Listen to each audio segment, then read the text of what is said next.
अंधेर नगरी चौपट राजा, टका शेर भाजी टका शेर खाजा। नमस्कार साथियों, मैं अतुल कुमार दीक्षित और आप सभी का एक बार फिर से आपके अपने YouTube चैनल ऑल सब्जेक्ट्स में बहुत बहुत स्वागत करता हूँ। बड़ी ही मनोरंजक कहानी मैंने भी पढ़ी थी जब मैं छोटा था, आप भी पढ़ रहे हैं, आगे भी लोग पढ़ेंगे क्योंकि कहानी ही कुछ ऐसी है। चलिए शुरू करते हैं।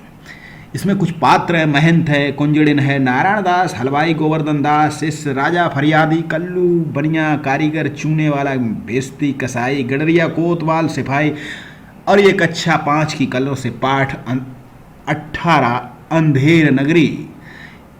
स्थान है कि शहर से बाहर सड़क पर महंत जी और दो चेले बात कर रहे हैं। महंत जी कह रहे, बच्चा नारायण दास, ये नगर तो दूर से बड़ा सुंदर दिखाई पड़ता है, देख कुछ भिक्षा मिले तो भगवान को भोग लगे। नारायण दास, गुरुजी महाराज, नगर तो बहुत ही सुंदर है, नगर तो बहुत ही सुंदर, पर भिक्षा भी सुंदर मिले तो बड़ा आनंद हो। महंत, बच्चा गोवर्धन दास, तू पश्चिम की ओर जा और नारायण दास पूर्व की ओर जाएगा। गोवर्धन दास जाता है। ये देखिए गुरुजी और इनके ये दो शिष्य हैं। हाँ, बहुत ही अच्छी कहानी, चलिए सुनते हैं। गोवर्धन दास कहते हैं कुंजड़िन से, क्या भाजी क्या भाव है? क्यों भाजी क्या भाव है? कुंजड़िन, बाबा जी टके शेर। गोवर्धन दास, सब भाजी टके शेर, वाह वाह, बड़ा आनंद है, यहाँ सभी चीजें टके शेर। हलवाई के पास जाकर, क्यों भाई हलवाई, मिठाई क्या भाव? हलवाई टके शेर। गोवर्धन दास, वाह वाह, बड़ा आनंद है, सब टके शेर। क्यों बच्चा, इस नगरी का नाम क्या है? हलवाई, अंधेर नगरी। गोवर्धन दास, और राजा का नाम क्या? हलवाई, अनभुज राजा। गोवर्धन दास, वाह वाह, अंधेर नगरी, अनभुज राजा, टके शेर भाजी टके शेर खाजा। हलवाई, तो बाबा जी कुछ लेना हो ले ले। गोवर्धन दास, बच्चा भिक्षा मांगकर 7 पैसा लाया हूँ, 3.5 शेर मिठाई दे दे। महंत जी और नारायण दास एक ओर से आते हैं और दूसरी ओर से गोवर्धन दास आता है। महंत, बच्चा गोवर्धन दास, क्या भिक्षा लाया? गठरी तो भारी मालूम पड़ती है। ये देखिए कुछ हुआ है, ये पंडित जी और ये चलिए पढ़ते हैं तब जानते हैं क्या होता है। गोवर्धन दास, गुरुजी महाराज, 7 पैसे भीख में मिले थे और उसी से 3.5 शेर मिठाई मोल ले ली। महंत, बच्चा नारायण दास ने मुझसे कहा था कि यहाँ सब चीज़ें टके शेर मिलती हैं, तो मैंने इसकी बात का विश्वास नहीं किया। बच्चा, ये कौन सी नगरी है और इसका कौन सा राजा जहाँ टके शेर भाजी और टके शेर खाजा मिलता है? गोवर्धन दास, अंधेर नगरी, अनभुज राजा, टके शेर भाजी टके शेर खाजा। महंत, तो बच्चा ऐसी नगरी में रहना उचित नहीं जहाँ टके शेर भाजी और टके शेर खाजा मिलता हो।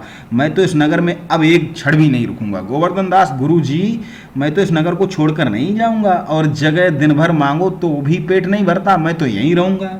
महंत, देख भाई बात मान, नहीं तो पीछे पछताएगा। प्यारे बच्चों, कहानी के बीच में रुकता हूँ। अब उनका जो शिष्य था वो लोभ में आ गया, लालच में आ गया, और देखिए कहीं अगर दाना पड़ा है तो निश्चित ही वहाँ शिकारी भी होगा। चलिए कहानी को आगे बढ़ाते हैं। मैं तो जाता हूँ, पर इतना कहे जाता हूँ कि कभी संकट पड़े तो याद करना है। ये कहते हुए महंत चले जाते हैं। राजा, मंत्री और नौकर लोग यथास्थान बैठे हैं। पर्दे के पीछे दुहाई है का शब्द होता है। राजा, कौन चिल्लाता है, उसे बुलाओ। तो 2 नौकर एक फरियादी को लाते हैं। 2 नौकर एक फरियादी को लाते हैं। ये राजा साहब बैठे, ये पंखा जला रहे, कोई ये इनका सैनिक है और ये कोई फरियादी है। तो राजा, कौन चिल्लाता है, उसे बुलाओ। तो फरियादी, दुआई महाराज दुआई। राजा, बोलो क्या हुआ? फरियादी, महाराज कल्लुए बनिए की दीवार गिर पड़ी, सो मेरी बकरी उसके नीचे दब गई, न्याय हो। राजा, कल्लू बनिए को पकड़ लाओ। अब राजा भी बिना सोचे समझे, बिना विचार किए ही देखिए क्या होता, नौकर लोग दौड़कर बाहर से बनियों को पकड़ लाते हैं। राजा, क्यों रे बनिए, इसकी बकरी क्यों दब कर मर गई? कल्लू, महाराज मेरा कुछ दोष नहीं, कारीगर ने ऐसी दीवार ही बनाई कि गिर पड़ी। राजा, अच्छा कल्लू को छोड़ दो, कारीगर को पकड़ लाओ। कल्लू जाता है, लोग कारीगर को पकड़ लाते। राजा, क्यों रे कारीगर, इसकी बकरी कैसे मर गई? कारीगर, महाराज चूने वाले ने चूना ऐसा खराब बनाया कि दीवार गिर पड़ी। यानी कि अपने दोस्त दूसरों के माथे मढ़ना। राजा, अच्छा उस चूने वाले को बुलाओ। कारीगर निकाला जाता, चूने वाला पकड़ कर लाया जाता है। बच्चों, इस नाटक को आप खेलें, अपने स्कूल में प्ले करें, अपने शिक्षक से मदद लें, सहायता लें, स्क्रीन प्ले बनाएं। राजा, क्यों रे चूने वाले, इसकी बकरी कैसे मर गई? चूने वाला, महाराज बिस्ती ने चूने में पानी ज़्यादा डाल दिया, इसी से चूना कमजोर हो गया। राजा तो भिस्ती को पकड़ो, भिस्ती लाया जाता, क्यों रे भिस्ती इतना पानी क्यों डाल दिया कि दीवार गिर पड़ी और बकरी दब गई? भिस्ती महाराज गुलाम का कोई कसूर नहीं, कसाई ने मशक इतनी बड़ी बना दी थी कि उसमें पानी ज़्यादा आ गया। मशक यानी कि एक प्रकार का बर्तन। राजा अच्छा भिस्ती को निकालो, कसाई को लाओ। कसाई जो जानवरों, मरे हुए जानवरों की खाल निकालता उसको कसाई कहते हैं। लोग भिस्ती को निकालते, कसाई को लाते। राजा क्यों रे कसाई, तूने ऐसी मशक क्यों बनाई? कसाई महाराज गडरिये ने टके की ऐसी बड़ी भेड़ मेरे हाथ बेची कि मशक बड़ी बन गई। राजा अच्छा कसाई को निकालो, गडरिये को लाओ। कसाई निकल जाता, गडरिया लाया जाता। राजा क्यों रे गडरिये, ऐसी बड़ी भेड़ क्यों बेची? गडरिया महाराज उधर से कोतवाल की सवारी आई, उसकी भीड़ भाड़ के कारण मैंने छोटी बड़ी भेड़ का ख्याल ही नहीं किया, मेरा कुछ कसूर नहीं है। राजा इसको निकालो, कोतवाल को पकड़ कर लाओ। अब ये बारी बारी से सब आते हैं और देखिए कहानी फिर आगे होता क्या।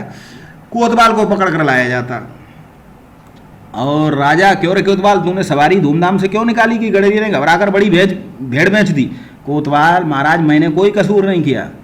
राजा कसूर यानी कि गलती, कुछ नहीं महाराज, ले जाओ कोतवाल को अभी फांसी दे दो। सभी कोतवाल को पकड़ कर ले जाते हैं। गोवर्धन दास बैठा मिठाई खा रहा है। गोवर्धन दास, गुरु जी ने हमको नहा के यहाँ रहने को मना किया था, माना कि देश बहुत बुरा है, पर अपना क्या, खाते पीते मस्त पड़े हैं। 4 सिपाही 4 ओर से आते हैं, आकर उसको पकड़ लेते हैं। सिपाही चल बे चल, मिठाई खाकर खूब मोटा हो गया, आज मजा मिलेगा। गोवर्धन दास घबरा कर, ये आफत कहाँ से आई? अरे भाई मैंने तुम्हारा क्या बिगाड़ा है जो मुझे पकड़ते हो? सिपाही बात यह है कि कल कोतवाल को फांसी का हुक्म हुआ, जब उसे फांसी देने को ले गए तो फांसी का फंदा बड़ा निकला, क्योंकि कोतवाल साहब दुबले। हम लोगों ने महाराज से अर्ज की, इस पर हुक्म हुआ कि किसी मोटे आदमी को फांसी दे दो, क्योंकि बकरी मरने के अपराध में किसी न किसी को तो सजा होनी जरूरी है, नहीं तो न्याय ना होगा। गोवर्धन दास दुआई परमेश्वर की, अरे मैं नाहक मारा जाता हूँ, अरे यहाँ बड़ा ही अंधेर है, गुरु जी तुम कहाँ हो, आओ मेरे प्राण बचाओ। अब देखिए गुरु जी की अब याद आई कहानी, क्या मज़ेदार कहानी, बहुत अच्छी कहानी। और आप चैनल से जुड़े रहें, इसी कहानियाँ, पाठ, कविताएं, मोटिवेशनल कहानियाँ सुनते रहें। गोवर्धन दास चिल्लाता, सिपाही उसे पकड़ कर ले जाते हैं। गोवर्धन दास आए, बाप रे मुझे बेकसूर ही फांसी देते हो? सिपाही अबे चुप, राजा का हुक्म भला है कहीं टाला जा सकता है? गोवर्धन दास, हाय मैंने गुरुजी का कहना ना माना, इसी का फल है। गुरुजी कहाँ हो, बचाओ गुरुजी गुरुजी। इसीलिए बड़ों की, शिक्षकों की, सबकी बात माननी चाहिए, क्योंकि वो हमेशा हमें अच्छी बात ही बताते। महंत, अरे बच्चा गोवर्धन दास तेरी क्या दशा हो गई? गोवर्धन दास हाथ जोड़ के, गुरुजी दीवार के नीचे बकरी दब गई जिसके लिए मुझे फांसी दी जा रही है, गुरुजी बचाओ। महंत, कोई चिंता नहीं, भाव चढ़ाकर सिपाही, सुनो मुझे शिष्य को अंतिम उपदेश देने दो। सिपाही उसे थोड़ी देर के लिए छोड़ देते। गुरुजी चेले के कान में समझाते, गोवर्धन दास तब तो गुरुजी हम अभी फांसी चढ़ेंगे। महंत, नहीं बच्चा, हम बूढ़े हुए, हमको चढ़ने दो। इस प्रकार दोनों हुज्जत करते। सिपाही लोग परस्पर चकित होते हैं। राजा, मंत्री और कोतवाल आते। राजा, ये क्या गोलमाल? सिपाही, महाराज चेला कहता मैं फांसी चढ़ूंगा, गुरु कहता मैं चढ़ूंगा, कुछ मालूम नहीं पड़ता कि क्या बात है। आहा, तो अब कहानी अंतिम मोड़ पर पहुंचती है और फिर क्या होता देखिए। ये फांसी पर चढ़ने के लिए देखिए फांसी का फंदा है। राजा गुरु से, बाबा जी बोलो अब फांसी क्यों चढ़ते हो? महेंद्र, राजा इस समय ऐसी शुभ घड़ी में जो मरेगा सीधा स्वर्ग जाएगा। मंत्री, तब तो हम ही फांसी चढ़ेंगे। गोवर्धन दास, नहीं, हमको हुक्म है। गोतवाल, हम लटकेंगे, हमारे सबब से तो दीवार गिरी। राजा, चुप रहो सब लोग, राजा के जीते जी और कौन स्वर्ग जा सकता है, हमको फांसी चढ़ाओ, जल्दी जल्दी करो। राजा को लोग फांसी पर लटका देते, पर्दा गिरता है। और इस अच्छी सी कहानी को लिखने वाले कोई नहीं, भारतेंदु हरिश्चंद्र। भारतेंदु हरिश्चंद्र 1850-1885 नाटक, कविता, निबंध, आख्यान आदि लिखकर खड़ी बोली हिंदी का विकास किया।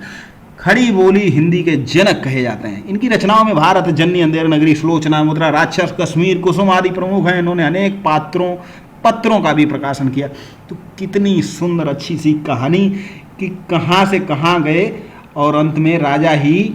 लेकिन इस कहानी से यही सीख मिलता है कि गुरु गोविंद दो खड़े हैं, काके लागू पाए बलहारी गुरु आपने गोविंद दियो बताए। गुरु से बढ़कर कोई नहीं, और गुरु हमेशा हमको सही मार्ग पर ही ले जाता है। गुरु यानी कि हमारा शिक्षक, जो हमें अंधकार से प्रकाश की ओर ले जाता है। टका तांबे का पुराना सिक्का, गुलाम, दास, नौकर, कसूर, अपराध, दोषी, भाजी, साग सब्जी, हुज्जत, विवाद, सबबकार।